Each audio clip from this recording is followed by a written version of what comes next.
E aí, pessoal, tudo bem com vocês? Estamos aqui mais uma vez em mais um Vê Comigo Podcast e eu tô aqui mais uma vez com o pastor Paulo Alexandre, que já virou figurinha repetida com a gente aqui, mas tem sido muito essencial aqui no nosso podcast, tem nos ajudado e tem aqui também nos ensinado bastante.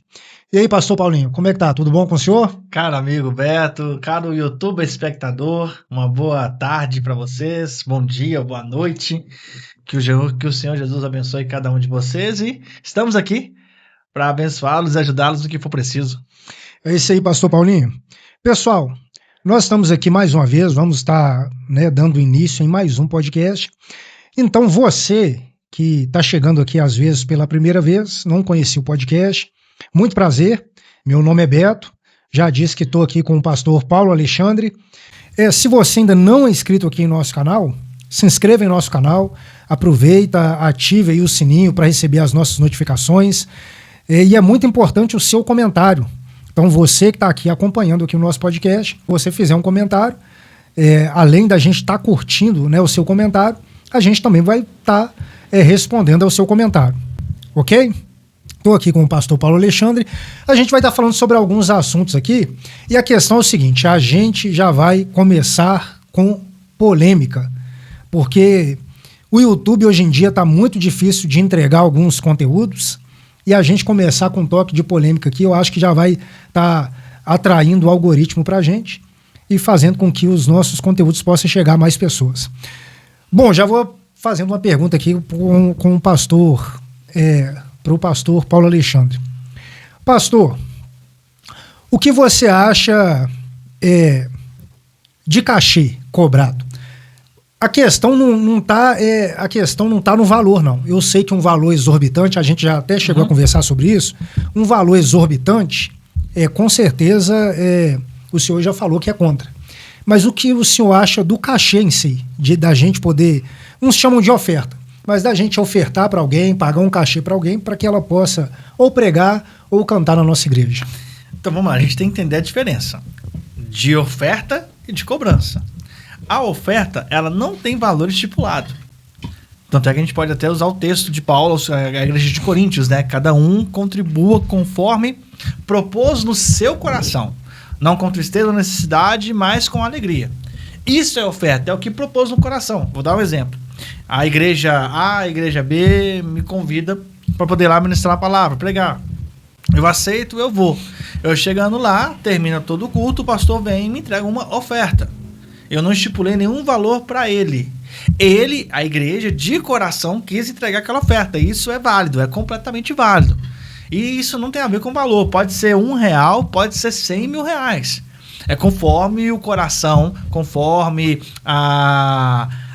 aquilo que o pastor e a igreja viu como bom para poder ofertar a vida do pregador, do cantor, seja quem for. Agora, quando eu estipulo um valor, não é mais oferta. Se eu estipulei o valor, cachê. Aí vira cachê. Eu estou cobrando para ir. E o senhor é contra mesmo se for um cachê baixo? Mesmo se for um cachê baixo. Eu não posso estipular um valor de uma igreja. Se eu chegar, por exemplo, minha despesa, eu sou um cantor gospel. A minha despesa, sou um cantor gospel, mas sem muita relevância. Então a minha, vamos dizer assim que as minhas despesas geral para poder estar na sua igreja é R$300, um exemplo. Eu falo, pastor, para mim estar aí tem que ser no mínimo R$300, senão eu não consigo. Se eu estipular esse valor... Não, aí já não é cachê. Aí você tá colocando a condições de poder estar presente, que é diferente, que também é válido. Vou dar um exemplo. Eu moro em Lagoa Santa, na região metropolitana de Belo Horizonte. Um pastor de São Paulo me chama para poder pregar lá. Fala, pastor, para mim existe o custo da passagem aérea e da hotelaria. Isso não é cachê. Cachê é aquilo que eu coloco no bolso e levo para mim. Aí, no caso, eu pergunto, onde é que é a igreja? A igreja está em tal endereço. Eu vou lá, pego um hotel próximo, a passagem aérea, faço a cotação e mando para ele. Falo, ó, para ir, o meu aéreo e o hotel fica tanto X valor. Se ele topar, beleza, eu gero a reserva e mando o link de pagamento para ele próprio pagar. Aí a igreja vai estar pagando o custo da sua ida, que é diferente de cachê. Quando eu estipulo um cachê, é aquilo que eu quero colocar no bolso. Quando eu coloco despesa para poder estar presente, igual, por exemplo, eu sou músico, eu toco, eu canto, eu tenho uma banda. Essa banda tem o combustível do carro, tem a van. Isso é completamente válido e completamente certo. É certo a igreja, eu vou te convidar para poder estar no meu evento, eu vou te convidar para poder estar no meu culto, eu vou te ajudar com o seu custo, com a gasolina, com a van, com a passagem. Isso é válido. O que não é válido é eu estipular cachê. Porque cachê, literalmente, é aquilo que eu vou embolsar. Eu viro para você e falo, Beto, para mim na sua igreja, eu cobro tanto de cachê. Isso é uma cobrança minha. Eu que estou cobrando isso, ao meu ver, é errado. Ao meu ver, é errado. Algumas pessoas fazem isso, tudo bem. Nada contra quem faz. Só que eu vejo isso como extorquir a noiva de Cristo. É porque, eu estou te fazendo essa pergunta, porque tem alguns pastores e cantores que entre cachê e despesa é como se eles colocassem tudo no mesmo pacote. E eles decidem, às vezes, a companhia, o hotel. Vou te dar um exemplo aqui. A média de uma diária no hotel é X.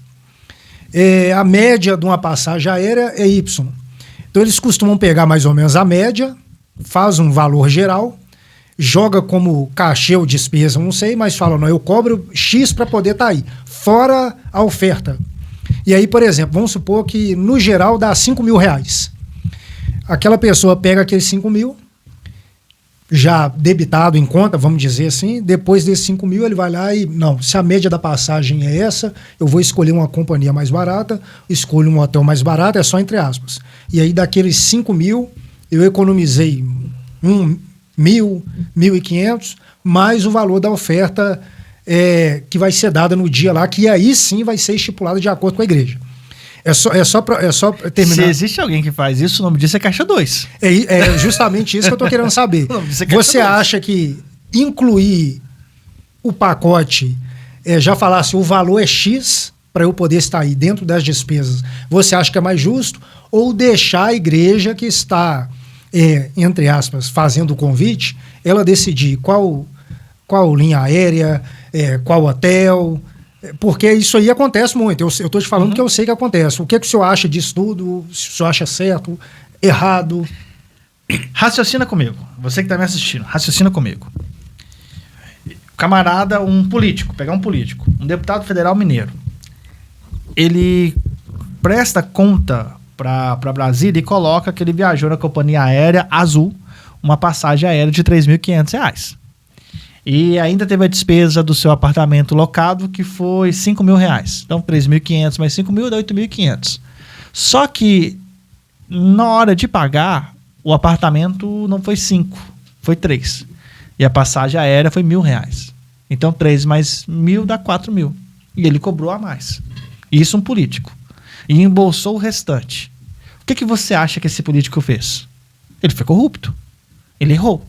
Ele tirou dinheiro público e embolsou para ele mesmo. Se o político, quando faz isso, eu já o condeno, por que eu tenho que passar pano pro cantor, pro pregador? Isso é corrupção. Se o cara cobra além daquilo que ele deveria cobrar como custo para embolsar o dinheiro, ele está enganando o pastor que ele está indo lá. Ele está enganando a igreja a qual ele está indo ministrar. Ele está indo contra as escrituras, porque as escrituras nos manda ser idôneo. A escritura nos manda ser honesto. A escritura nos manda agir de bom, ter boa fé. Quando eu faço uma situação dessa igual você citou para mim, é corrupção. Eu estou literalmente lesando a noiva de Cristo, a igreja do Senhor. Então é completamente errado. Eu tenho que colocar o pingo nos is. Pastor, quando eu te falei tal coisa... A passagem aérea, eu estava contando uma outra companhia, achei uma mais barata e emiti ela. Você me deu 2.000 e eu paguei 1.000. Qual que é o certo? Eu devolver os R$1.000 pro pastor. Aí vem o porém, se o pastor depois falar, varoa, fica como oferta para você, aí já é outros 500. O que eu não posso é já agir de má fé. É já falar que eu vou gastar 5.000 e gastei 3, para sobrar 2 no meu bolso. Aí eu estou completamente agindo de forma errada. Literalmente de forma errada. Se eu quero cobrar um cachê, que eu vire pro pastor e falo, pastor, é tanto, é X, é isso. E não disfarçar em forma de gastos com passagens aéreas e hotelaria. Se eu cotei mais caro e ficou mais, eu comprei o mais barato, eu tenho que jogar aberto com o pastor da igreja, com a pastora, com quem está realizando o evento. Vocês me deram 5.000, mas eu gastei foi 3, está aqui 2.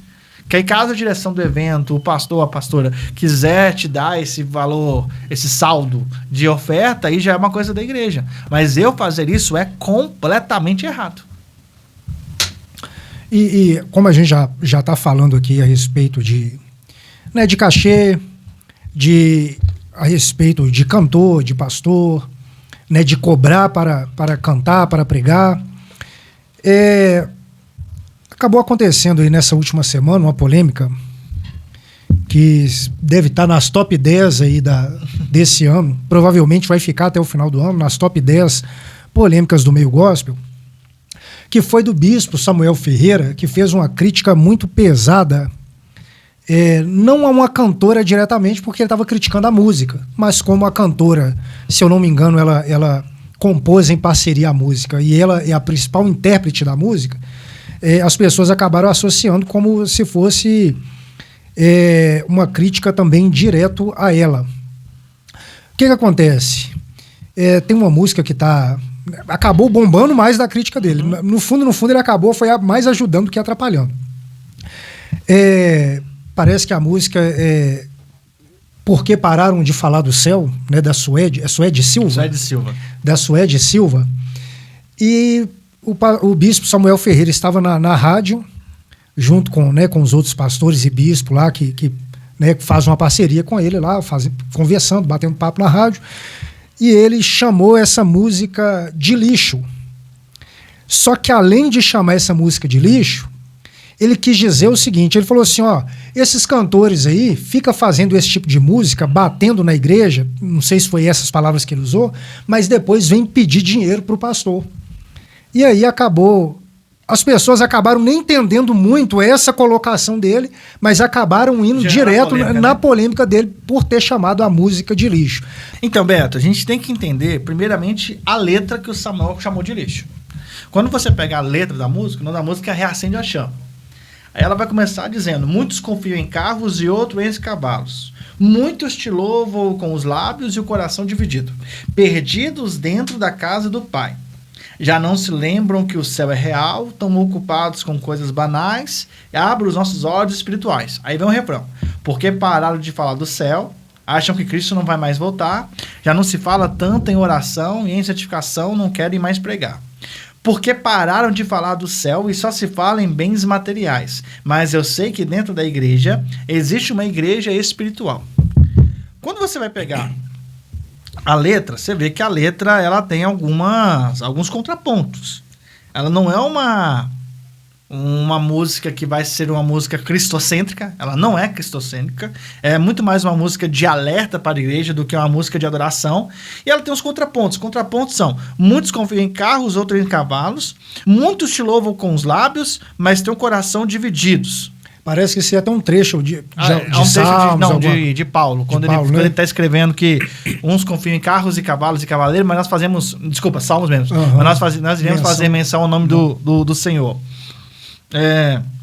Depois estão dentro, perdidos na casa do Pai, já não lembram que o céu é real, estão ocupados com coisas banais. E aqui vem, abra os nossos olhos espirituais, ou seja, uma condição, uma contradição. Para Deus abrir os olhos espirituais, eu tenho que estar no Espírito, eu tenho que estar com Cristo, eu não posso estar em coisas banais. Aí vem, porque falaram de falar do céu. Ou seja, eu concordo com o bispo Samuel Ferreira, no dele dizer que a música não é lá essas coisas. Porque aqui é uma música que mais ofende do que adora.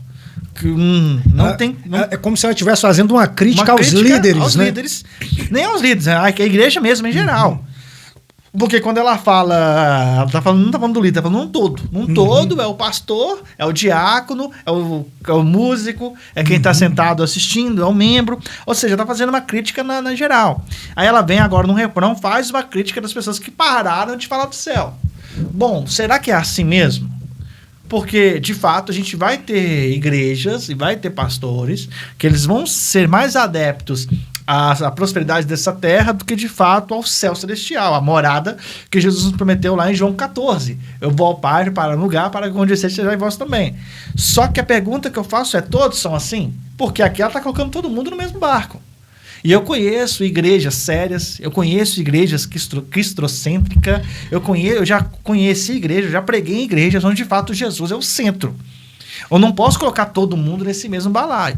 Segundo, o bispo fala que essa música é um lixo.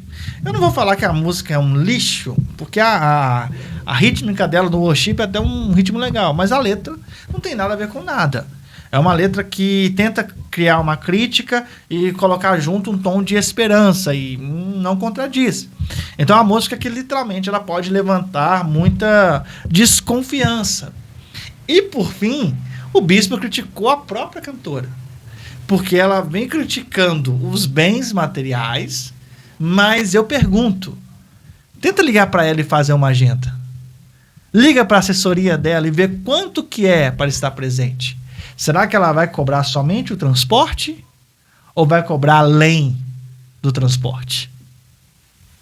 Porque assim... Faço o que eu digo, mas não faço o que eu faço? Não adianta uma pessoa. Até porque, assim, eu vou né, entender o ponto de vista tanto do bispo, eu só acho que as palavras dele foram mal colocadas, até porque o bispo Samuel Ferreira também é um coronelzão também do meu gospel, né? Uhum. Aqui lá, só de você ver vídeo da galera beijando a mão dele, você vê que o camarada é um coronelzão. Então, às vezes, eles não medem palavras. O bispo Samuel Ferreira, já desde a virada dos anos 2000, ele não mede palavra pra nada. Justamente. Então, às vezes, ele colocação... não tem filtro. Às vezes, ele pensou uma coisa e fez a colocação errada.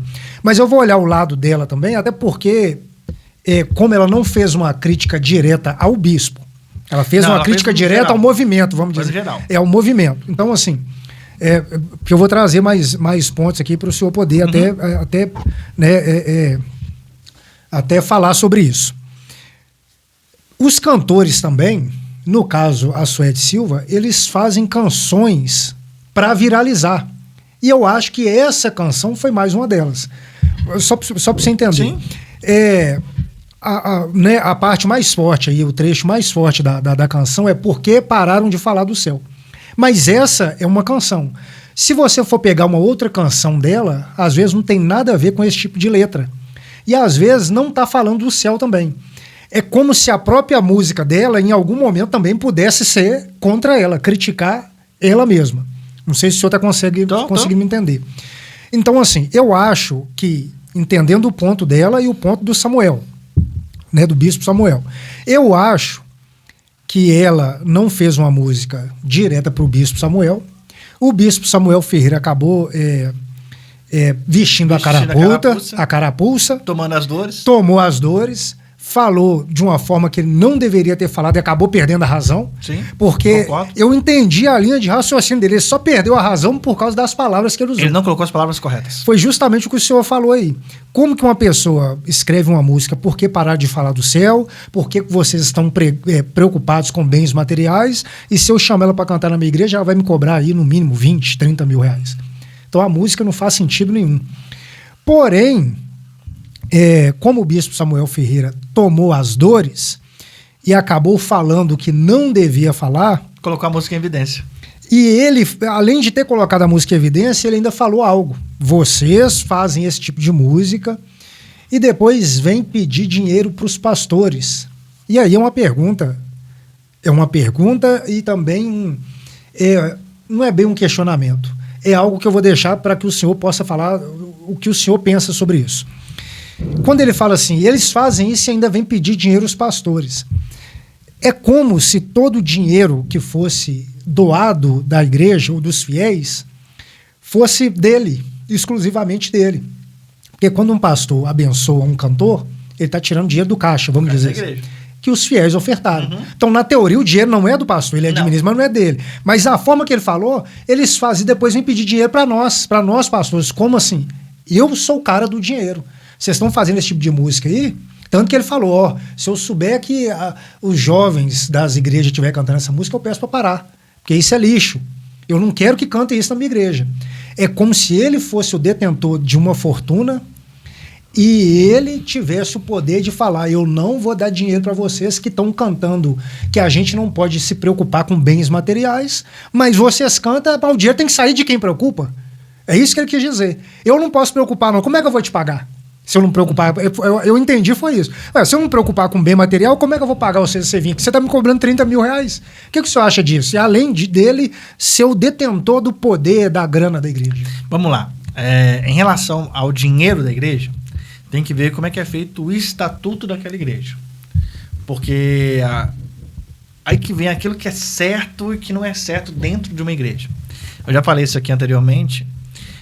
Dentro da igreja, tem que haver, sim, um grupo de conselho, que são de membros daquela igreja, desde o mais antigo ao mais novo, das mais variadas qualificações, das mais variadas posições dentro da igreja, um pastor auxiliar, um músico, um diácono, um líder de jovens, de mulheres, de homens. Uma pessoa que está ali tem que ter esse grupo de conselho, e esse grupo de conselho vai determinar algumas regras dentro daquela denominação. Igual, por exemplo, quem administra o dinheiro, se é o secretário, o tesoureiro, juntamente com o pastor, se o pastor titular ele tem livre acesso, livre arbítrio para poder usar o dinheiro como bem entender, tudo parte de um princípio. Se a igreja tem um pastor, não tem um conselho executivo, nem um conselho fiscal para aconselhar, para ajudar, para ver na administração da igreja, ao meu ver já está errado aí. Porque é uma igreja que tem dono. O dono dessa igreja não é Jesus. O dono dessa igreja é aquele pastor que a fundou. Mas, na verdade, isso hoje em dia, a maioria das igrejas são assim, né? Por mais que tenha um conselho executivo, fiscal, financeiro, no fundo, acaba sendo o pastor... Mas mesmo tendo um conselho executivo fiscal, uma hora vai ter... Se o pastor fizer extrapolia, esse conselho executivo fiscal, alguém vai dar o grito. Alguém vai falar uma coisa. E quando isso cai dentro do cerne da igreja, do coração da igreja, isso pode trazer problemas para o pastor e até mesmo uma troca. Isso aconteceu há muito tempo atrás, mais ou menos ali em 2011, 2012. Eu era membro de uma igreja onde o pastor pegou parte do dinheiro da igreja para uso próprio, sem pedir aval ao conselho executivo nem ao conselho fiscal. A pessoa que estava lá no conselho fiscal viu essa diferença, que ele tirou um valor considerável para uso próprio, não combinou ninguém. Esse mesmo irmão veio até o coração da igreja, explicou a situação e a própria igreja pediu a troca do pastor. Então, assim, quando você tem uma pessoa só, que é dono de tudo, que organiza tudo, ali você começa os problemas. Porque se é uma pessoa que não está habituada e não sabe lidar com dinheiro, ela vira um coronel. Ela acha que é dono do dinheiro, do templo, das pessoas. E a igreja acaba perdendo o que Cristo. Cristo acaba não sendo o dono demais dessa igreja, e esse homem ou essa mulher acaba se tornando o dono dessa igreja. É onde você vê frases igual que você citou do bispo Samuel falando: o dinheiro é meu. Não, o dinheiro não é dele. Ele pode administrar o dinheiro, mas ele não pode falar que o dinheiro é dele. Porque, igual, por exemplo, se a gente está aqui, a gente está no podcast, aí chega uma empresa de fora para patrocinar e coloca 100 mil reais na conta do Vê Comigo Podcast. Você pode administrar, mas o dinheiro não é seu. O dinheiro não é do CPF, o dinheiro é do CNPJ. E a igreja tem que funcionar dessa forma. Porque o dinheiro não é do CPF do pastor. O dinheiro não está na conta do pastor, está na conta de um CNPJ em nome daquela instituição. Seja a Assembleia de Deus do Brás, seja a Quadrangular, seja qual for. Está no nome da instituição. O pastor pode administrar, mas o dinheiro não é dele. Então você está falando de pedir dinheiro para nós que o dinheiro é meu, ele está errado. Ponto 1. Segunda situação que você comentou da cantora. Não adianta eu querer estourar com uma música e cobrar por ela na sequência. O nome disso é hipocrisia. Se eu canto a minha música, se a minha música estourou falando que eu não devo falar sobre bens materiais e falar do céu, na hora que você for para uma igreja, você não pode cobrar cachê. Você não pode exigir valor, você não pode exigir tal situação, você não pode exigir viajar só de classe executiva, você não pode exigir nada. Você tem que ir conforme o Espírito Santo te orientar aí. E em muitos casos tirar dinheiro do seu próprio bolso. Vou dar um exemplo, eu vi um pastor dando esse testemunho, um grande pastor. Ele foi convidado para pregar numa igreja. Quando ele chegou lá, o Espírito Santo falou com ele: não pegue nem oferta. Pelo contrário, tira tanto da sua conta e oferta. Porque é uma pessoa que é guiada pelo Espírito Santo. Vai ter lugares que o Espírito Santo vai te ordenar a fazer isso. Aí eu te pergunto, você vai dar razão para quem? Para o Espírito Santo ou para o dinheiro? Ou para mamon? É aquele velho texto: decidais a quem servis. Se servir a Deus ou se servir a mamon. Porque não pode, de uma mesma fonte, sair 2 rios. Água pura e salgada. Aproveitando, já deixando pro pessoal aqui, às vezes as pessoas costuma ver artistas e falando do meio gospel, às vezes pastores e principalmente cantores, né, que tem a veia artística mais aflorada, e as pessoas não conseguem entender. Pessoal, não é porque uma pessoa compôs uma música espiritual que quem compôs espiritualizou a música. Principalmente hoje com os streams, redes sociais, a maioria das pessoas hoje fazem canções para viralizar. Inteligência artificial. Então, assim, às vezes, porque a música é bonita, toca o emocional e tem aquele arranjo, né, parecendo que foi os anjos que fizeram, e a pessoa tem a imaginação que o cantor tá com aquela mesma vibe da música, e às vezes o cara, né, tanto o cara quanto a moça, terminou a composição, viu que a música deu certo, que ele tá vibrando, porque a música vai viralizar, a música vai pegar, vai trazer dinheiro, vai trazer agenda. A parte espiritual da música, às vezes, está anos-luz do pensamento dela. Mas as pessoas acham, porque a música é espiritual, o cantor ou o compositor também é espiritual. E às vezes o cara tem o dom de compor, não tem nada, às vezes não tem nada de espiritualidade. Às vezes ele tem o dom mesmo de compor, de saber colocar as palavras, as melodias e mexer com o seu emocional. Então, eu não estou dizendo aqui que o bispo Samuel Ferreira foi certo, porque ele foi errado. E é mais errado ainda porque a trajetória dele fala isso, porque a questão dele não está só na Suede Silva, não. Você vai pegar um monte de declaração dele, é só declaração maluca, de coronel da fé mesmo. Mas em relação a Suede Silva, apesar das palavras dele ter sido mal colocadas, mas ele ali, eu entendi que ele falou de quem pensa em material para outra pessoa que também só pensa em bem material. E as pessoas que viram a fala dele acabou vendo... Eu tô vendo um coronel da fé falando com uma moça espiritual e não é isso. Então, assim, só para você entender. E outra, só complementando, Beto, é uma coisa que a gente tem que entender, de fato, a questão de viralizar. Porque quantas pessoas hoje nós temos no mundo, dentro da igreja ou fora dela, que foram feridas dentro de alguma denominação por questão financeira? Eu vi um caso acontecer de uma pessoa que, muito tempo depois, né, eu até indo no caminho pastoral, eu fui até essa pessoa para ver como é que ela estava, porque eu tinha entendido que aquilo que aconteceu antes foi completamente errado. É uma pessoa que estava numa igreja que ela tinha uma condição financeira um pouco melhor, e tudo que tinha na igreja o pessoal vinha pedir para ela. O grupo de jovens vai fazer isso, doa tanto, o grupo de homens vai fazer isso, o grupo vai fazer isso. Tipo assim, só querendo, parece que extorquir a pessoa. E a pessoa acaba se sentindo, será que o meu papel aqui é ser extorquido? Eu venho aqui para cultuar a Deus e eu saio deixando dinheiro de dízimo, dinheiro de oferta, ou dinheiro para grupo A, para grupo B, para grupo C, para construção, para isso, para aquilo outro. Virou patrocinador dos eventos toda a igreja, né? Exatamente. Então você tem... Eu tô citando essa pessoa que hoje até um amigo meu, como hoje tá firme, tá em outra igreja, tá sendo bem cuidado, tá tranquilo, graças a Deus. Mas é uma pessoa que eu trouxe como exemplo que acontece várias outras. Ou seja, quando fala de bens materiais, a gente tem sim uma série de pessoas que estão dentro das igrejas machucadas. Dentro da igreja ou fora dela, foram machucadas por causa disso. Por causa de dinheiro, por causa de situação A, de situação B, tudo envolvendo grana. E acabou se desviando da fé por conta disso. Aí você pega uma música como essa, que vai enfatizar aquele sentimento que a pessoa já tem. Porque pararam de falar, foi mais ideia, fala a verdade. Eu estava naquela igreja lá e o pastor só falava de dinheiro. Eu estava naquela outra igreja, eu não podia assistir o culto se alguém me pedir algo. Eu estava naquela outra situação e vieram me extorquir mais ainda. E quando eu precisei, não esticaram a mão. Às vezes o cara tem medo até de terminar o culto, porque ele sabe que quando terminar o culto, alguém vai chegar perto dele para poder tentar arrancar alguma donativa. Antes da bênção apostólica, já está na porta para ir embora. É isso mesmo. Com medo de alguém chegar e pedir. Que aí numa situação, tem algumas pessoas que ficam até em encruzilhada, né? A famosa sinuca de bico. Porque a pessoa não quer dar, às vezes nem pode dar, e fica com medo de falar não. Fica com medo de do outro irmão sair chateado, do outro irmão sair magoado, e de criar um burburinho dentro da igreja de que aquele irmão é um mão de vaca, aquele irmão não ajuda, aquele irmão está afastado de Jesus e uma série de coisas. Então, quando pega uma música dessa, ela vem para dar ênfase a um sentimento de uma gama de pessoas que já está machucada dentro da igreja. Deixa eu te falar uma coisa, você que está machucado por causa disso, aprende a falar não. Literalmente aprende a falar não. Não é porque um pastor está pedindo, não é porque um irmão A, o irmão B, o irmão C está pedindo que você tem que fazer.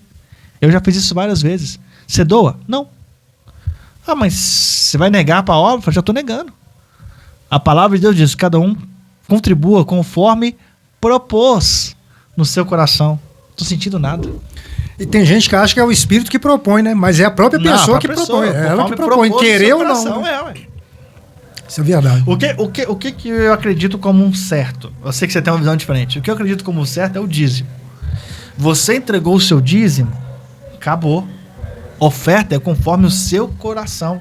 Não é campanha para levantar a oferta, não é situação A ou B para levantar a oferta. Se você quiser dar de bom grado e com alegria, dê. Se não, meu irmão, tá tudo certo, não tem problema nenhum em dizer não. A questão é o seguinte, o pastor não está querendo dizer que não é para você não dar nada. Ele só está querendo dizer que a mesma proporção que você pode abençoar, você também pode não abençoar. E é bênção do mesmo jeito. Porque às vezes as pessoas ficam com medo, né? Se eu não... Eu tenho condições, um exemplo, né? Eu tenho condições e se eu não quiser abençoar, as pessoas vão me ver como, né? Igual você falou. Deixa ver como uma pessoa má. O que importa é seu coração com Cristo. Porque a salvação, ela vem pela graça mediante a fé. Não é do pastor A ou do pastor B, é a sua. A graça que Cristo já te deu. Então, se vão falar bem, se vão falar mal, meu irmão, falaram mal de Jesus, que dirá de mim? Verdade é, né, pastor? Em qualquer escala de atitude que uma pessoa tem, sempre vai haver críticas. Vai haver críticas e tanto elogios. Positivas quanto negativas. Então, e você acertando ou errando. Então, aí é o que você... Literalmente, conforme propôs no seu coração. Não por tristeza ou por necessidade, porque Deus ama aquele que dá com alegria. Para a gente fechar esse ponto aqui, né, da questão da Suede. Então, pessoal, é só para você entender que os cantores gospels, ou gospels, eles são artistas também. Então, muitas das vezes, a letra da música a qual eles estão cantando não retratam a verdade do coração deles. É porque muitas das vezes a gente vê aquele artista, aquele cantor gospel, ele interpreta tão bem, às vezes, certas canções, que a gente acha que o coração dele é bem afinado com a letra da música, e nem sempre é assim não, tá? Tinha até uma frase, se eu não me engano, é do Chaves, não sei se é do Seu Madruga, que ele falava muito isso. Ele falava, artista vemos, costumes não sabemos. Então, às vezes, você vê no altar, ou vê no auditório, o cara interpretando a música bem, chorando às vezes, fazendo aquela cara, né, todo aquele estereótipo espiritual, a gente acha que o cara é espiritual na vida real e às vezes não é. Não estou dizendo que é o caso da Suede Silva, não. Só estou querendo dizer para você que a música cantada é uma coisa e a vida do cantor gospel é outra, que não necessariamente os dois se coincidem. Agora, que o bispo Samuel Ferreira pisou na jaca, ele pisou. Errou. Você não tem nem como passar pano para ele, não. Eu entendi o que ele quis dizer, mas não tem como usar as palavras erradas. Tem como, não. Não tem como. Mas a gente, continuando aqui a nossa conversa, eu queria trazer um assunto aqui com o pastor Paulo Alexandre pelo seguinte. A gente vem falando sempre nos nossos podcasts que tudo hoje está polarizado, tanto no meio secular quanto no meio gospel. Então, todos os assuntos polêmicos, os assuntos que estão acontecendo aí no dia a dia, ele vai ser falado dentro da igreja e fora da igreja. E os assuntos que são gospel também, às vezes, são falados dentro da igreja e são falados no meio secular. Então, não tem mais aquele negócio, isso é meio gospel, isso é meio secular. Tudo está fundido dentro da mesma situação. E o que é mais fundido hoje dentro desse meio aí é justamente o meio político. Eu já falei aqui em outros podcasts, volto a repetir, eu entendo da política popular, política do povo. É aquela política que todo mundo vê, todo mundo fala, a gente vê por alto, mas eu não entendo a política detalhadamente. Então, todas as vezes, eu até gosto de conversar sobre isso, porque o pastor Paulo Alexandre ele tem um conhecimento, né, mais aprofundado dentro da política, principalmente da cidade, né, e da região dele. Então, sempre quando eu tenho alguma dúvida, eu vou fazendo umas perguntas para ele, e ele vai, além de responder, ele vai nos ensinando e também vai abrindo a nossa mente. Por isso que eu gosto de trazer esse assunto da política aqui. Como esse assunto está polarizado, a gente está prestes aí às eleições presidenciais, que são as principais eleições que tem na nossa nação, né, que é presidente, governador, senador, deputado federal e estadual. Tá. Nós sabemos aí que tem um líder evangélico, que é o pastor Silas Malafaia, que muita gente vê ele como a voz... O guru. O guru que intercala a política dentro do meio gospel. Eu mesmo, o pastor Silas Malafaia, ele consegue ter essa penetração, essa desenvoltura tão grande nesse sentido, que mesmo eu não concordando... Você acaba assistindo. Não é que eu acabo assistindo, mesmo eu não concordando que ele seja o guru do meio gospel e faz a ponte com a política, mas o meu inconsciente parece que fala, não, é ele que faz, de tanto que ele martela dentro desse assunto. O que acontece? O Bolsonaro está inelegível. Então, até então, não tem mais como ele ser. Bolsonaro pai, Jair Bolsonaro. Isso. O Bolsonaro pai, Jair Bolsonaro. O famoso Messias, a qual a igreja, uma época, tinha ele realmente quase como Messias. Eu vou continuar a pergunta, mas eu quero entender aqui. Eu ouço falar que ele está inelegível, mas agora não tem como mais ele ser candidato. Não tem como ele ser candidato. Então, assim, não tem como voltar mais atrás. Não tem como. Então, tá. Então, hoje, o Bolsonaro está inelegível. O filho dele está ocupando meio que a posição dele, né? Inclusive está tendo aí o apoio do pai.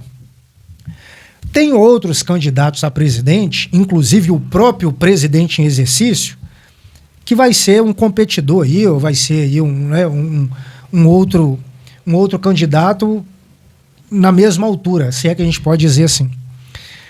Porém, tem um camarada que está vindo aí, eu quero até entender aqui com o pastor Paulinho, que eu fiquei... Ele está vindo com tanto um ímpeto que minha mente bugou. O Pablo Marçal. O Pablo Marçal, ele tentou ser candidato a prefeito de São Paulo, foi isso? Nas últimas eleições para prefeito. E aconteceu aquela confusão, todo mundo sabe. Hoje ele voltou na cena política dizendo que vai se candidatar a presidente, já está falando que quer participar de debate. Ele já é candidato? É candidato. Me explica o que está acontecendo, porque eu ouvi falar que ele também está inelegível. O que é que está acontecendo? Não, aí que tem duas situações diferentes. A questão do Bolsonaro, ele foi julgado pelo TSE a inegibilidade dele. E como fechou as urnas, ele não poderia nem colocar o seu nome. O caso do Pablo Marçal é diferente. O caso do Pablo Marçal ainda está em trânsito de julgamento. Ou seja, aquilo que já está julgado já está feito. O que está em julgamento ainda é passivo de recursos, de liberação, de autorização, entre outros. Então, provavelmente, até o final dessa eleição, ele ainda consegue, porque esse recurso ainda não... Isso, o nome dele vai estar na urna. O nome dele vai estar na urna, isso eu te garanto. O nome dele vai estar na urna. Caso, aí que vem outra diferença. Pablo Marçal, hipoteticamente, tá? Pablo Marçal foi eleito presidente da República. Ele vai tomar posse?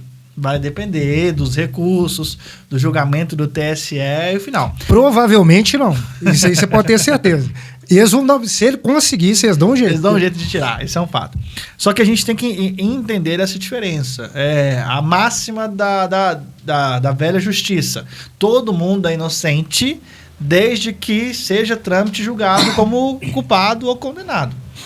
O Pablo Marçal, ele já teve várias ocorrências dentro do TSE por ele, algumas ele foi inocentado e outras ele continua em trânsito de julgamento. Tanto é que hoje, eu até peguei aqui, no dia de hoje, o TSE decidiu, por unanimidade, suspender temporariamente o acesso de Pablo Marçal ao fundo eleitoral e sua participação em debates, sua presença em horário eleitoral gratuito, enquanto analisa definitivamente o registro da sua candidatura.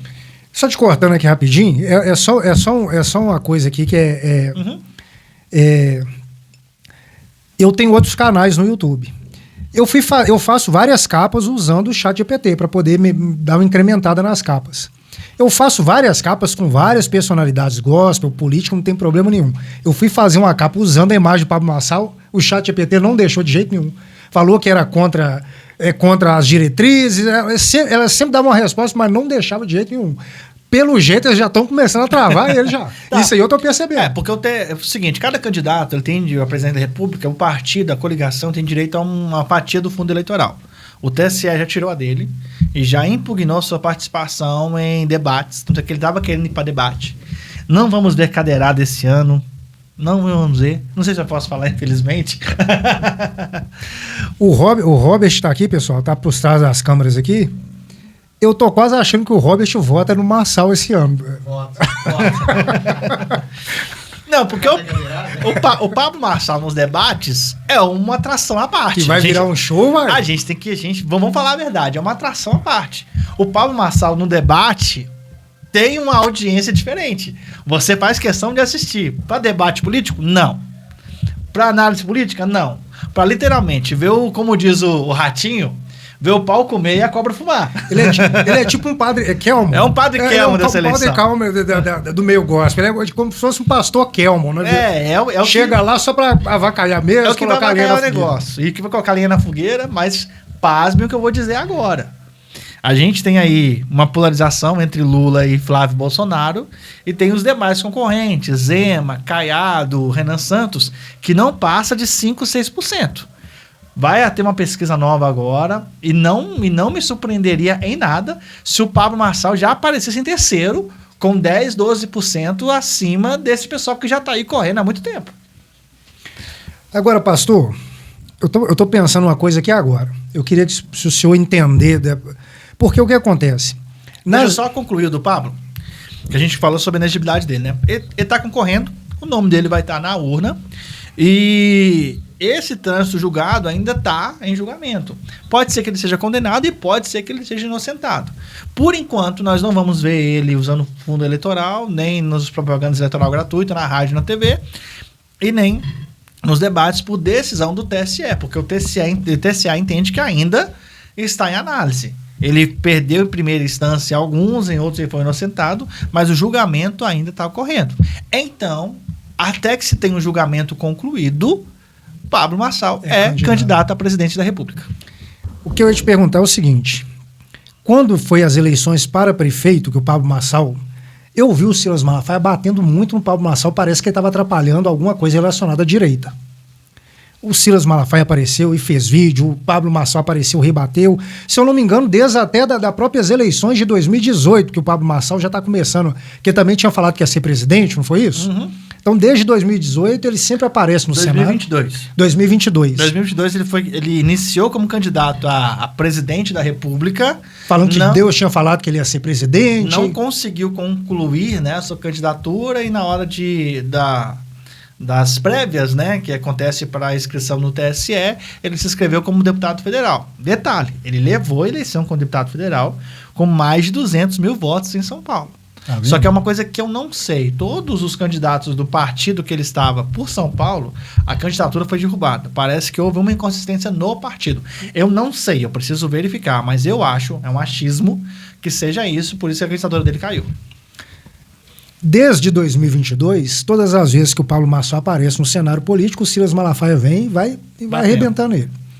Esse, até então... Ele agora tá com bigode igual do Silas, né? Tá com bigode, meio do Silas, e um bigode meio coronel também.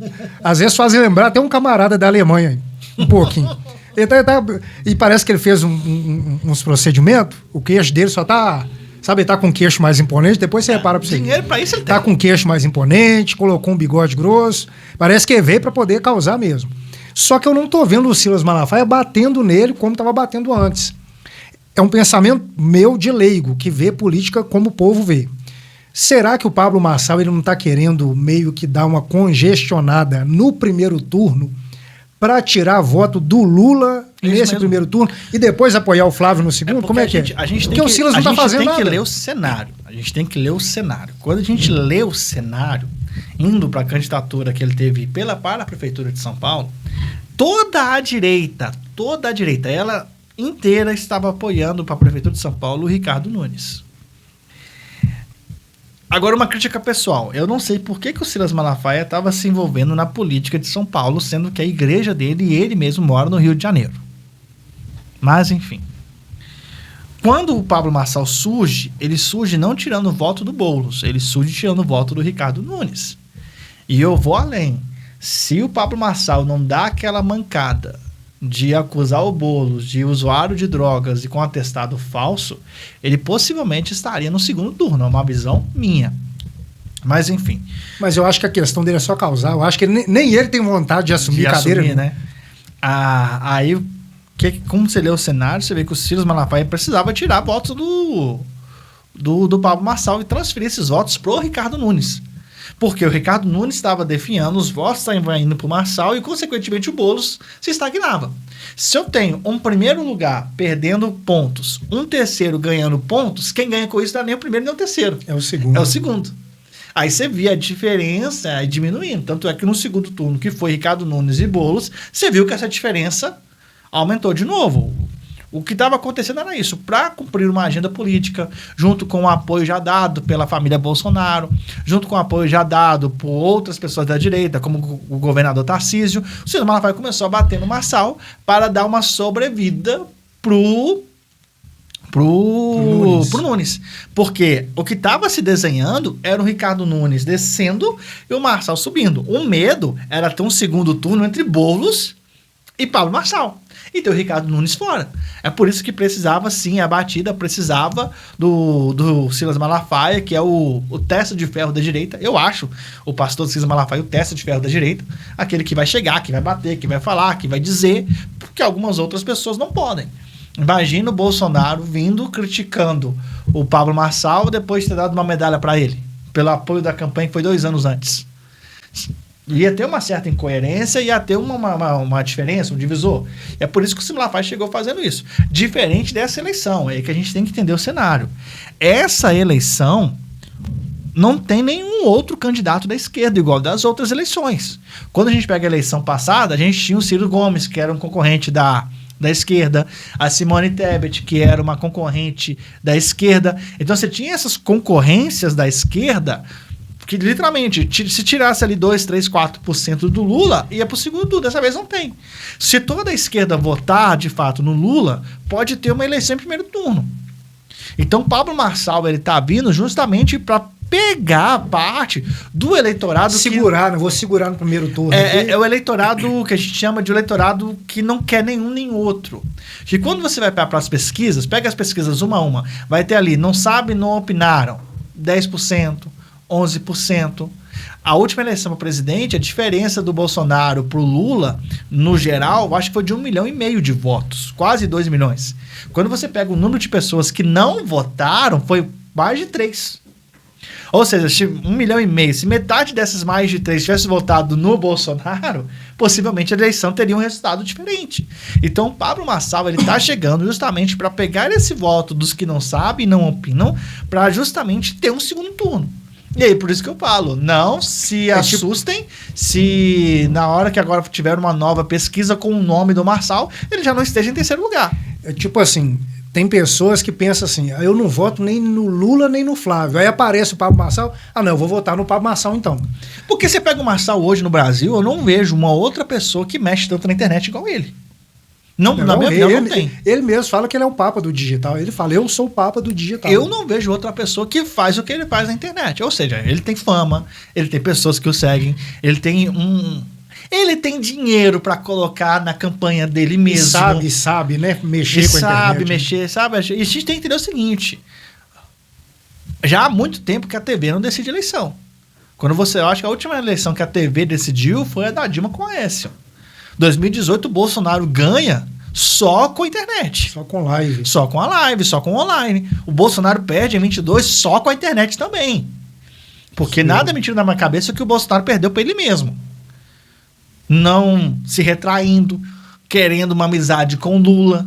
E o Lula só no ataque. Genocida, homofóbico, racista, só atacando. E o Bolsonaro só na defensiva. Então, nada de demonstrar fraqueza na hora errada, né? Nada mentira da cabeça que o Bolsonaro perdeu a eleição por ele mesmo. E, concluindo, a internet... Hoje a internet manda. A internet hoje decide a eleição.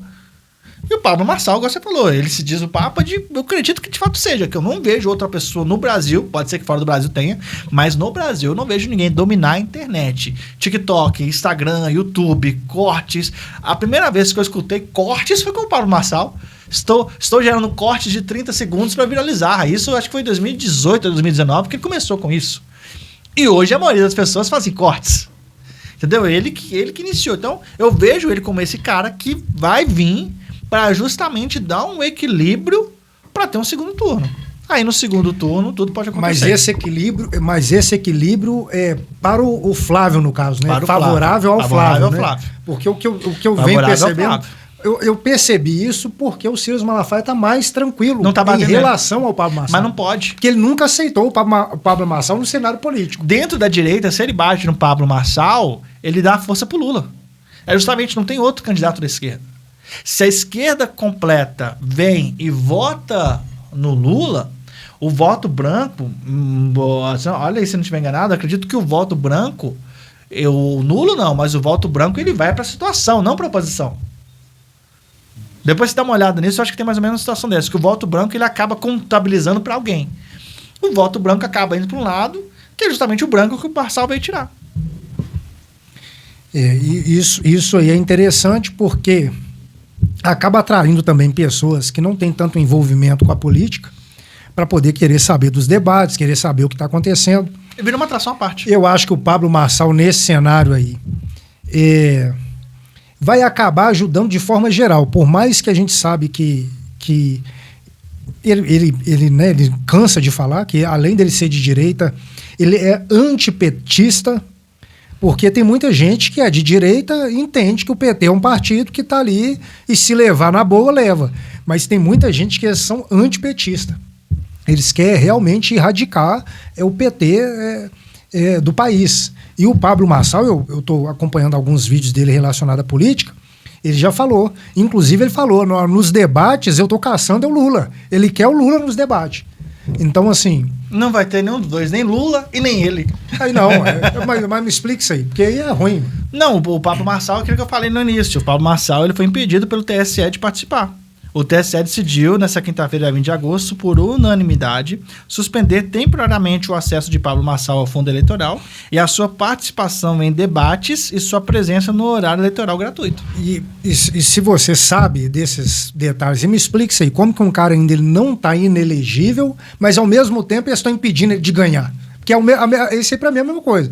Eu vou deixar você eleger, mas vou impedir você de ganhar. Porque você tira o cara dos principais cenários, né? Teoricamente, a gente sabe que a internet é o mais hoje, mas né, do povão, né? Debates só dando adentro, debates em TV aberta, porque toda TV aberta ela tem uma concessão do Estado. Uhum. Agora, igual, por exemplo, o G4 Educacional fez recentemente no YouTube uma sabatina com os candidatos, aí nessas situações onde não tem concessão pública, o Marçal pode participar. O que o TSE está fazendo aqui é dando uma justificativa para uma classe que questionou a inegibilidade dele. Porque a gente tem que entender como é que funcionam as coisas no Brasil. O Brasil, você pode ser condenado numa primeira instância, independente do crime. Se você é condenado em primeira instância, você pode recorrer a essa condenação e tentar uma inocência na segunda instância. Se você for condenado em segunda instância, aí você pode recorrer de novo para uma terceira instância, que é o Tribunal Superior. Aí seja Tribunal Superior de Justiça, Supremo Tribunal Federal, o Eleitoral, igual é nesse caso do Marçal. Aí depois que essa terceira instância, que é o Supremo, eles homologam, seja inocente ou culpado, que aí não tem mais chance de recurso. Pastor, e para a gente fechar, essas eleições também vai ter governador, senador, deputado federal e estadual. Certo. E para Minas Gerais, qual que está o cenário aí dessas cadeiras? Então, governador de Minas, se fosse há 3 meses atrás, eu falava com você que está decidido, que o Cleitinho ia ser governador de Minas. Só que o Cleitinho, ele decidiu ser governador na última hora. Aí agora que vem a diferença. O Cleitinho decidiu ser governador na última hora, depois que o PL, que até então estava apoiando o Cleitinho, anunciou o candidato próprio, que é o Flávio Roscoe, que foi presidente da FIENG, um gênio. Eu acho ele um gênio. Só que aí entra a divisão. Por quê? Quem votaria de fato no Cleitinho, que toda a direita iria com ele, agora vem uma divisão de votos. Uma direita dividida divide completamente votos. Quem ganha com isso? O candidato da esquerda que está vindo logo atrás, que é o Alexandre Calil. Então, ao meu ver, hoje, as pesquisas até vão apontar isso, você vai ver o Cleitinho ainda na liderança E uma segunda colocação dividida ali entre o Flávio, que é o candidato do PL, e o Alexandre Calil, que é o candidato da esquerda. E o Cleitinho está saindo por qual partido? Republicanos. Mas ele era do PL em algum momento? Não, aí que tá. O Cleitinho, apesar de estar forte na direita, ele nunca foi do PL. Mas o PL ou a galera votante do PL tinha um certo apreço pelo Cleitinho? Tem uma certa apreço. Até mesmo na última eleição, que o Cleitinho foi eleito a senador, vamos lembrar que ele fez campanha junto com o Nicolas. E até que a votação dos dois foi bem parecida. Então, teoricamente, o PL não iria lançar nenhum candidato a governador aqui, deixando o Cleitinho livre. Se o Cleitinho não tivesse nenhum outro candidato, o Cleitinho seria eleito em primeiro turno. Isso eu estou te falando sem medo de errar. Como o Cleitinho, agora veio um erro que eu falo, um erro dele. Foi até uma crítica que eu fiz a ele. Então o PL só levantou um outro porque ele estava falando que ele não ia... Pela indefinição do Cleitinho. Entendi. A indefinição do Cleitinho gerou a sua própria concorrência. Então o PL não sacaneou o Cleitinho. Não foi sacaneação. Por quê? Quando você pega o histórico, você vai ver o Cleitinho, antes de dar agora a data final, dizendo que iria, que não iria, em uma indefinição completa. Foi aonde que eu digo que foi um tiro no pé. Quem quer ser governador do estado de Minas Gerais, o segundo maior colégio eleitoral do país, não pode ficar com disse-me-disse. Eu vou, eu não vou.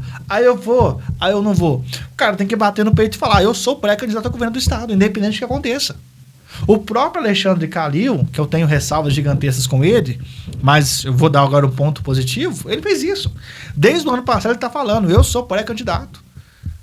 Se eu vou ter o apoio do Lula ou não, se eu vou ter o apoio do PT ou não, se eu vou ter o PDT me apoiando ou não, que era o partido dele, que é o partido dele, eu sou pré-candidato ao governo de Minas. Independente do que aconteça, eu sou o pré-candidato.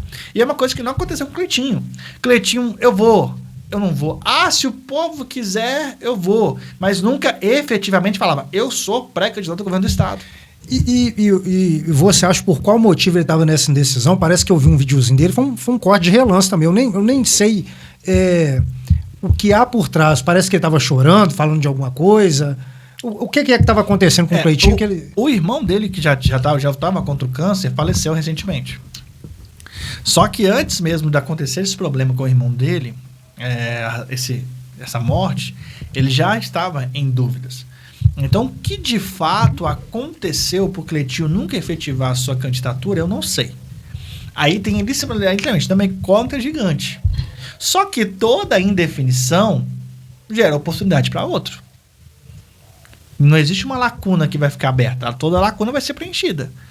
Como o Cleitinho ficou nesse vou, não vou, ele falou, então lança o meu candidato. É onde eu falo que foi tiro no pé do Cleitinho, que estava com a eleição de governador de Minas Gerais na mão, tá deixando ele escorrer. Agora a gente vai ver o resultado mesmo quando a urna abrir. Eu não me assustaria se a gente tiver um segundo turno entre Cleitinho e Flávio, dois candidatos de direita, ou Cleitinho e Alexandre Calil. Então, por mais que agora ele vai ter mais dificuldade, o senhor acha que ele ainda é o primeiro. Top 1 ainda? Ele ainda é o primeiro. Só que é o primeiro que perdeu voto. Que se não tomar cuidado, pode ainda perder a eleição. Entendi. O grande exemplo disso, a gente vai olhar na eleição do Zema contra o Anastasia. Dava Zema em primeiro, Anastasia em primeiro, o Pimentel em segundo, isso em 2018. Pimentel em segundo, o Zema estava lá em quinto, em quarto. Aí naquela briga de indefinição dos dois, a Anastasia foi só diminuindo e o Zema ganhou força. No final do segundo turno, em 2018, o Zema foi eleito. O que eu acredito que possa acontecer justamente isso com o Cleitinho. Nessa indefinição dele, desse disse-me-disse, vou ou não vou, o PL lançou outro, que vai vir com um apoio, literalmente, do Nicolas Ferreira, que na minha visão hoje é o maior nome da esquerda, da direita, o maior nome da direita em Minas Gerais, aonde a gente vai ter uma divisão de votos, porque não temos mais uma união Cleitinho e Nicolas, temos uma divisão, e aonde a gente vai ver quem de fato pode ter o poder para eleger alguém. Senado, Minas, são quantas cadeiras? 2? Esse ano são 2. Mas sempre foram? Não. Senadores, são 3 senadores por estado. Cada estado tem 3 senadores. Só que o mandato de senador é um mandato de 8 anos, não é um mandato de 4 anos. Aí a gente agora tem um mandato de ter uma eleição para senador, onde eu vou escolher 2, porque já tem um, que é o Cleitinho, que foi eleito na última eleição. Então o senador, a cada eleição muda. 2, 1, 2, Dessa vez a gente tinha 2 cadeiras que estão perdendo mandato agora, que é do Rodrigo Pacheco e do Carlos Viana. Rodrigo Pacheco não quer mais mexer com política, segundo o que ele mesmo diz, e o Carlos Viana está tentando a reeleição. Então, vai ser eleito 2 senadores para compor uma chapa de 3 senadores, que hoje a outra cadeira é ocupada pelo Cleitinho. Entendi. E como eu vejo o cenário? Bem aberto. O cenário está bem aberto. Bem não aberto, tem... bem aberto. Porque a gente tem a candidata da esquerda, que é a Marília, que foi prefeita de Contagem, que ela está bem pontuada nas pesquisas. Só que ela também sofre pela rejeição de ser do PT. Porque muitas das vezes até mesmo a própria esquerda questiona alguns candidatos do PT. Um exemplo disso, a gente já viu Boulos, que hoje é ministro do Lula, criticando o Lula. Em 2018, quando o Lula estava preso, você viu Boulos criticando ele abertamente. Então, assim, você tem a própria esquerda que tem uma ressalva com o candidato A ou B. Então, você tem a Marília, que era candidata do PT. Você tem o Marcelo Aro, que era secretário do governo do Zema, e agora é candidato a senador. Você tem o próprio Carlos Viana, e você tem o dirigente do PL, né, o presidente do PL em Minas, que é o Domingos Sávio, que foi deputado federal, hoje é candidato ao Senado. Eu vejo bem aberto mesmo. Na minha opinião, quem está vindo bem pontuando é o Carlos Viana. Ele é bem visto pela sociedade mineira, inclusive pelo trabalho que ele fez na CPI do INSS, que está fazendo ainda. Então ele vem pontuado. A Marília Campos, ela tem uma votação expressiva da esquerda, por mais que a esquerda não esteja unida nela. Ela tem uma votação bem expressiva na esquerda, e eu acho que o Domingos Sávio e o Marcelo Aro correm por fora. Então eu colocaria 2 cadeiras para esses 4. Agora, quem vai ser, só a urna mesmo para saber, porque está bem aberta a disputa. E para a gente fechar aqui, o senhor falou que o Nicolas Ferreira, ele é hoje, se eu não me engano, o principal nome no país, né? Em termos de ascensão política. País não, porque o país é muito grande. Você acha que ele ainda assim não é... No país não, porque ele bate de frente com alguns ainda. Quando você vê, principalmente governadores...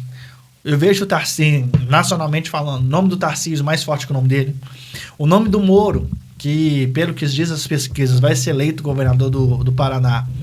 E pela trajetória como jurista, pelo Lava Jato, eu vejo o Moro ainda uma posição acima dele, mas o Nicolas, ele é top 5, top 3. Porque se falando de imagem e rede social, que hoje ele domina como ninguém...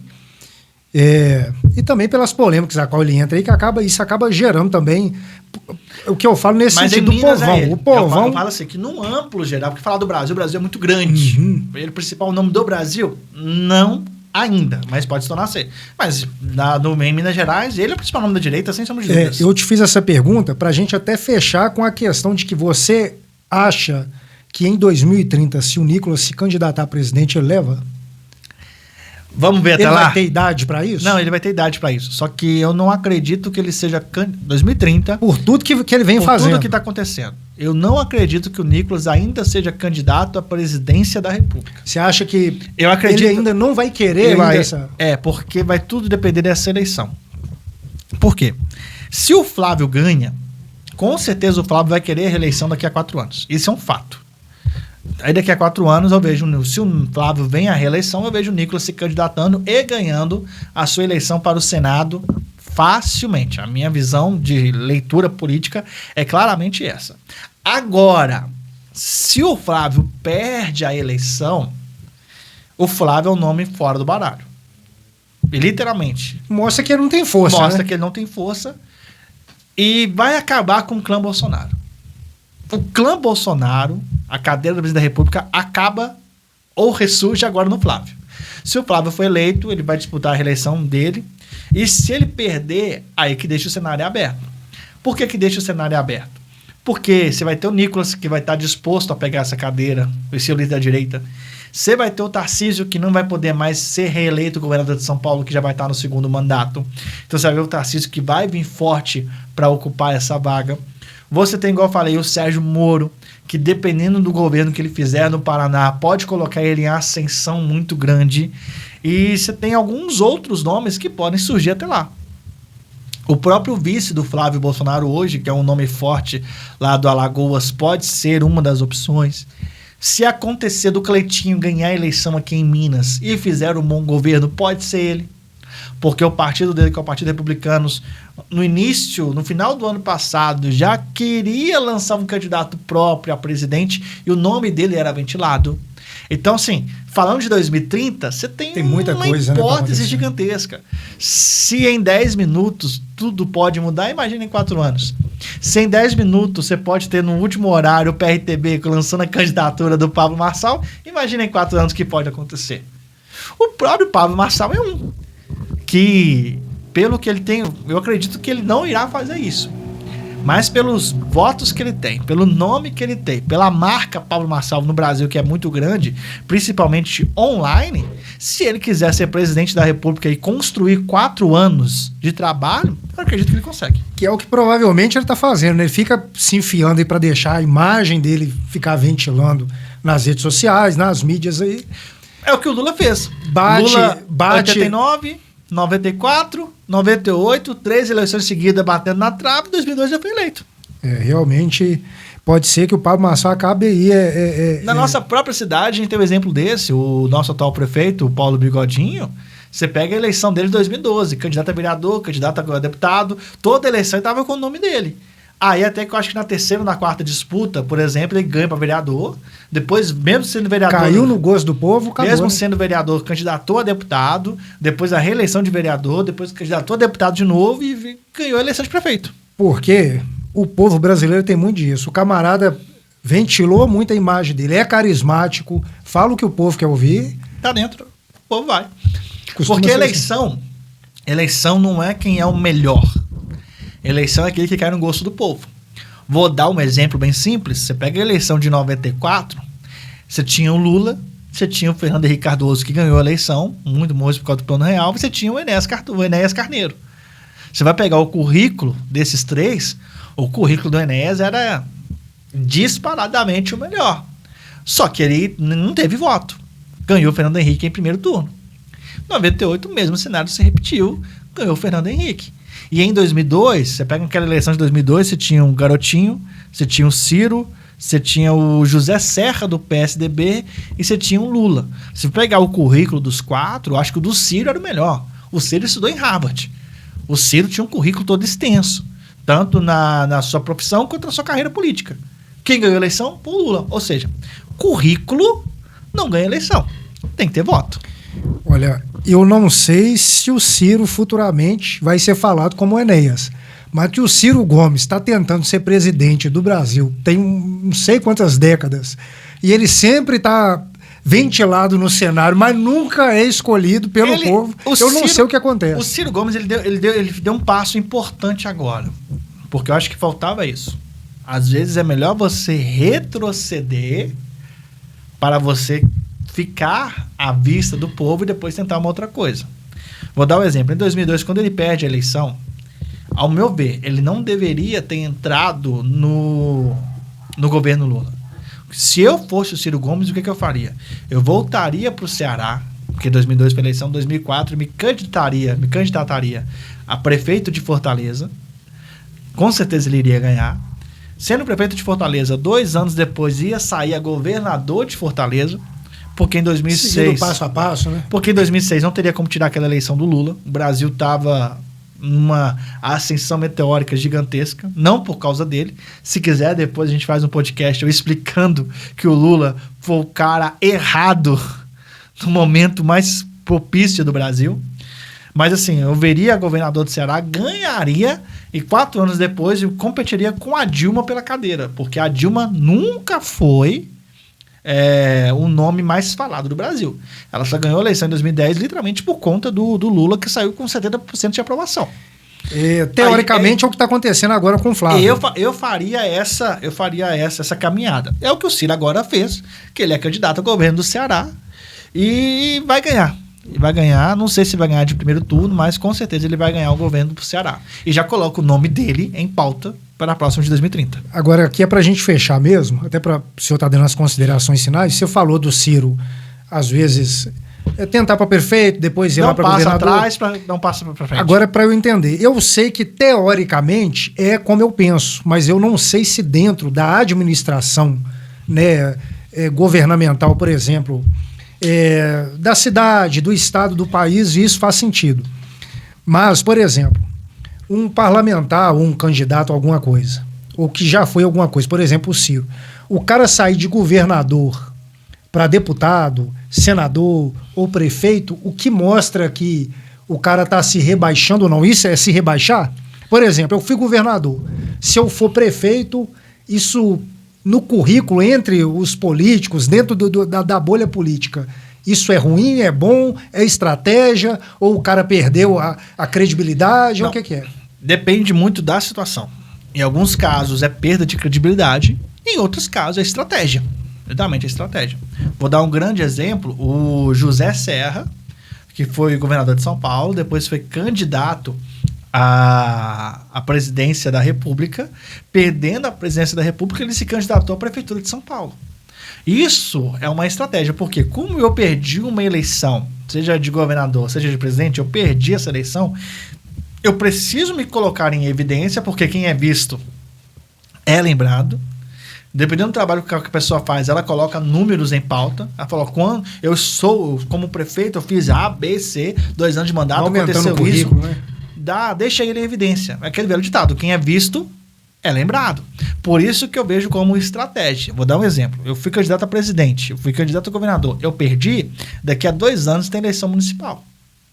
Eu vou me candidatar a essa eleição municipal para justamente me colocar de novo em evidências e ter o voto do povo, voto da população. Porque para a população é muito mais propícia votar no atual governador ou no atual prefeito, por isso que o índice de reeleição ele é muito grande. São poucos. A imagem do cara tá vendo. São poucos que não conseguem a reeleição. Você pode pegar aí no papel, acho que o único presidente do Brasil que não foi reeleito até esse ano foi o Bolsonaro. Todos que tiveram a reeleição foram reeleitos. Pega a prefeitura, poucos prefeitos não são reeleitos. O que não são reeleitos é porque a população sabe que o trabalho do cara foi pessimamente mal, foi ruim, abaixo daquilo que é esperado. Mas em sua maioria são reeleitos. Então o camarada chega, mostra dele a força dele como prefeito, o nome dele está na evidência, vai ter eleição, a tendência é votar no prefeito. Então, por isso que ele dá um passo atrás para dar outro passo para frente. Eu citei o exemplo do José Serra. Ele foi candidato a prefeito de São Paulo, ganhou. 2 anos depois, ele lá saiu da prefeitura, se candidatou ao governo do estado e ganhou. O João Dória foi a mesma coisa. Saiu da prefeitura para governador e ganhou, porque já estava com o nome em evidência. Agora, em outros casos, é de fato um declínio. Por quê? Pelo trabalho ruim da pessoa. Vou dar o exemplo, hoje a gente tem o Patrus Ananias, que ele é candidato ao governo do estado de Minas. Já foi prefeito de Belo Horizonte, não conseguiu ser reeleito a prefeito e ficou variando entre deputado estadual e deputado federal, porque é uma cadeira mais fácil de conseguir. Hoje ele é candidato a governador, mas não atinge 2%, 3% da pesquisa, porque está com o nome queimado no mercado, no cenário político. Um outro exemplo disso é Fernando Pimentel. Fernando Pimentel hoje ele não ganha, já foi governador de Minas. Foi um nome forte já em Minas. Já foi o principal nome do PT em Minas Gerais. Hoje eu não vejo ele ganhando nem como prefeito. Se ele se candidatar de novo a prefeito de Belo Horizonte, eu acredito que ele não ganha. Justamente pelo trabalho ruim que ele fez. Nesse caso não é estratégia, nesse caso também porque o cara caiu. Agora, pastor, para fechar aqui, falando de presidência e pegando Lula e Flávio. Só para a gente fechar aqui. Pelo cenário que você vê, pela sua vontade também. O cenário e a sua vontade. Você vai casar os dois. Quem você acha, assim, na realidade, quem que você acha que leva? Vai ser uma eleição muito concorrida, igual foi em 2022. Vai ser decidida nos mínimos... Você acha que o Flávio vai ter o peso do pai? Detalhes. Não sei se ele vai ter o peso do pai. Ele tem que levar essa eleição para o segundo turno. O Lula, ele só ganha essa eleição no primeiro turno. Se o Lula conseguir 50,1% dos votos no primeiro turno, ele está eleito. Agora, se for para o segundo turno, o Lula perde a eleição. A minha vontade, como um bom democrata, é que o Lula perca a eleição. Porque o poder, ele corrompe. Então é por isso que a troca de cadeiras ela é necessária. A gente está vindo desde 2002 com o Lula ganhando a eleição. Lula, Dilma, Dilma, deu uma pausa onde foi ali Temer e Bolsonaro e voltou o Lula de novo. Para um país, isso é muito ruim. Vou dar o exemplo das eleições americanas. As eleições americanas, você não vê um partido ficando no poder muito tempo. É uma alternância gigantesca. Você teve o Bush, que era republicano, do Bush, que é republicano, veio para o Obama, que era democrata, do Obama, que era democrata, veio para o Trump, que é republicano, veio para o Biden, que é democrata, e voltou para o Trump, que é republicano. Ou seja, a alternância de poder na cadeira, ela é extremamente importante para que um país seja vivo e eficaz e tenha uma diretriz boa no mundo e que sua população também cresça. E só pegando o gancho aqui, só para te mostrar que o que ele está falando é uma verdade, é só você pegar a bandeira dos Estados Unidos. Ela alterna entre vermelho e azul, mostrando que são essas duas cores que governam o país. Tem que ter alternância. Porque quando não tem alternância, você tem um desgaste muito grande no próprio país. Aí você tem queda alta de inflação, queda de emprego, você tem uma série de coisas ruins que vão acontecendo. Vou dar um exemplo. Se em 2010 houvesse uma alternância de poder e tirasse o PT do poder... É um poder fiscalizando o outro sempre, né? Eu fiz, agora eu vou fiscalizar você. O Lula saiu com 70% de aprovação. Aí veio um candidato que seja da oposição, ele vai querer fazer mais. E assim, quando se alterna... E se fizer menos, o que saiu tá lá no pé. Exatamente. Eu tô chegando. É isso. Por isso que existe a alternância de poder. Porque quem chegou, ele vai querer fazer algo melhor do que o anterior. É algo que a população tem que entender. Eu não tenho que sempre votar naquele partido, sempre votar naquela pessoa. Aquela pessoa ganhou, se reelegeu, acabou. Eu tenho agora que votar em outro, tenho que botar com um outro na cadeira. É por isso que a minha opinião é que uma outra pessoa vença essa eleição a não ser o Lula. Minha opinião, justamente porque um país ele precisa da alternância de poder. Bom, a gente vai aproveitar para a gente poder estar fechando mais um podcast aqui. Já quero agradecer a presença do pastor Paulo Alexandre, que esteve mais uma vez aqui com a gente. O Robert Silva está por trás das câmeras aqui operando. E eu gostaria de pedir o pastor Paulinho Alexandre para poder estar dando aí as suas últimas considerações. Se quiser estar também compartilhando algo, dando alguma, fazendo algum merchan de algo dele aí que ele ainda não passou pra gente, ele pode ficar à vontade. Pessoal, me segue no Instagram, Paulo_Alexandre Oficial.